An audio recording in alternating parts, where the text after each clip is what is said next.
Hi everybody, I'm going to explain a bit my strategy. So here we go. So my strategy is called stations.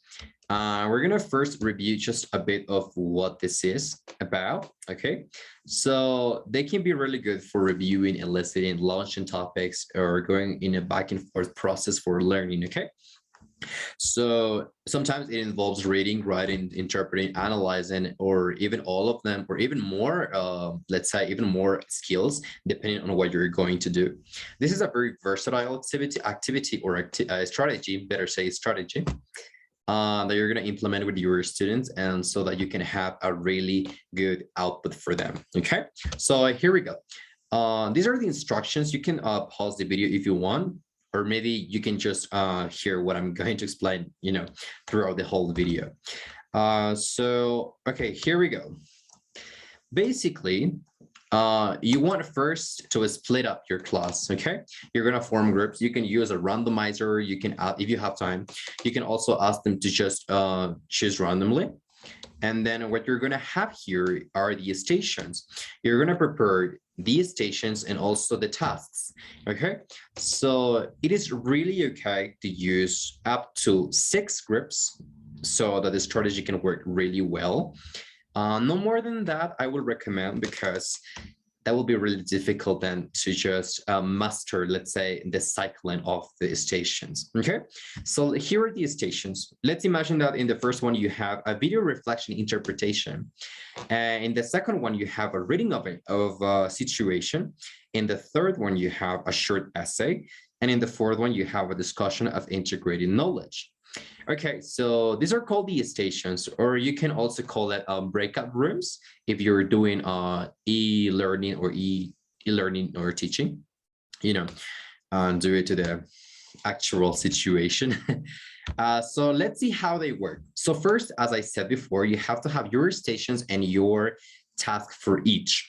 You can prepare just a main document or a main template for them to to fill up while they were doing it, and you can have it there. So for example, task 1, task 2, task 3, task 4. What you want them to do here is basically just to put their answers. There's no need for writing the whole task again.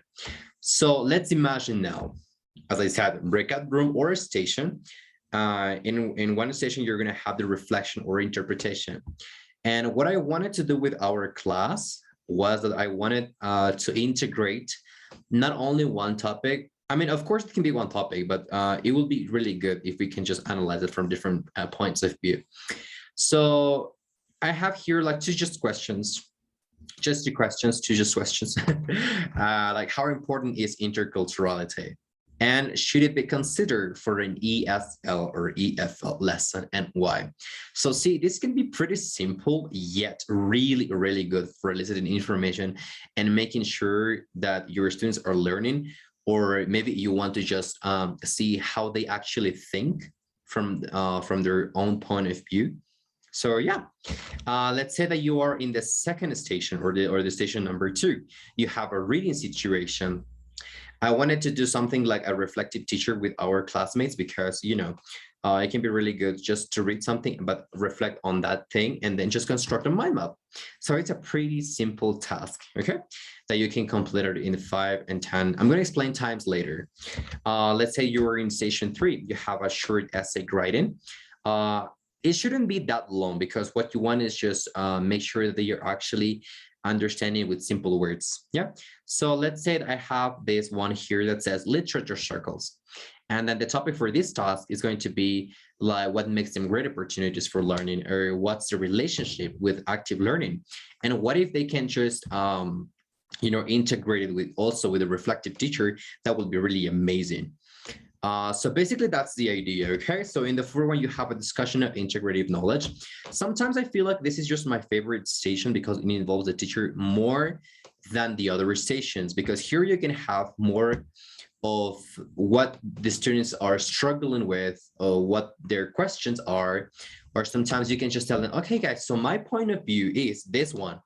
Let's say in the bio cards, as you can see in the title, of certain topics, I chose bio cards, because that's really important to take into account, I think, when you're teaching, like in a very, very large groups. And then, yeah, so basically you're just going to discuss. So at the end of the whole cycling of the task, let's say that you have, how can I explain this? Let's say that you have your stations all over the place, right? Like, let's say each in one corner.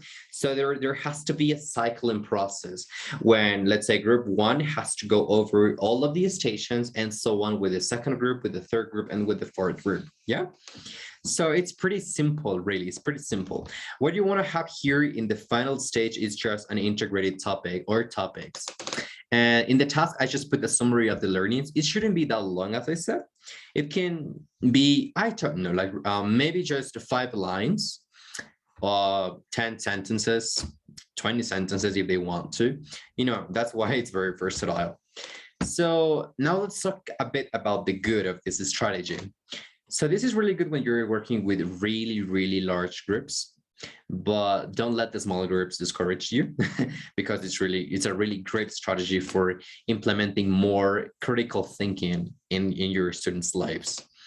Also, it works well with grouping because, you know, there sometimes can be ways, let's say ways where students choose only their favorite classmate or their favorite person. And it shouldn't be that way, because what you want is to make sure that they are capable of sharing their ideas with strangers, in air quotes strangers, because that's how it should be, because when you want to discuss, you should do that. And let's talk about the bad. Oh, sorry, I forgot. Another thing of the good is that it is pretty simple to administer if you really know what you're doing.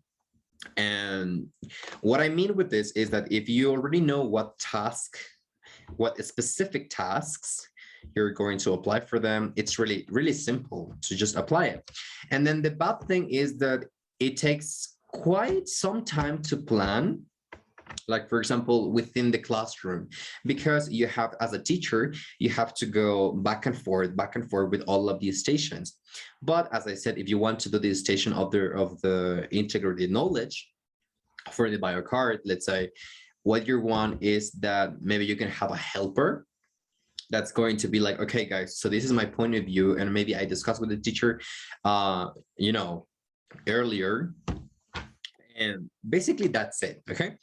Another thing that might be bad or might be not that bad, I didn't consider it bad, is that sometimes you are going to have students who learn faster than others, or some groups that are not going to be capable of getting it, like the sharing process together. So this can be a bit difficult, but it doesn't mean that they're not learning. It only means that they are just trying to connect the ideas. Maybe they're trying to say something like, okay, so what if I put this one, and if I put this one, it's not going to make sense for me, and if my group is going to be effective, I'm not going to say something. But that's how it should be. That's how your students are learning, and that's personally talking, and I think that's what you want in your students, to make discussions in the classroom.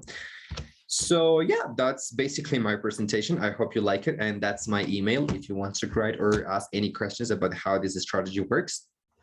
I really hope you like it, and sorry for not being able to, you know, to present it in the classroom, but, you know, do it 2 times. So yeah, that was it. Thank you a lot.